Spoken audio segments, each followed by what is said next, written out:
Torna la grande lirica al Teatro Verdi di Padova. Mercoledì 29 e venerdì 31 dicembre in scena La Traviata di Giuseppe Verdi su testo di Francesco Maria Piave. Regia di Ivan Stefanutti, che nell'allestimento si è ispirato all'Art Déco degli anni 30 del secolo scorso. La storia di Violetta è una storia che chiaramente ci tocca profondamente, però dobbiamo stare molto attenti a non portarla troppo vicino a noi negli anni, perché alcune scelte, alcune posizioni morali sono molto cambiate, quindi se noi pensiamo ad avvicinarla, dobbiamo avvicinarla fino a un certo punto. Dopo quasi 2 anni di fermo, di silenzio, 5 teatri si sono messi insieme per la produzione della Traviata: Padova, Rovigo, Treviso, Livorno e Lucca.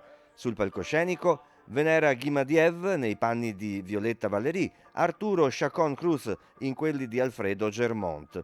Orchestra e coro diretti da Francesco Rosa. La stagione lirica di Padova proseguirà con il concerto di Capodanno sabato alle 17.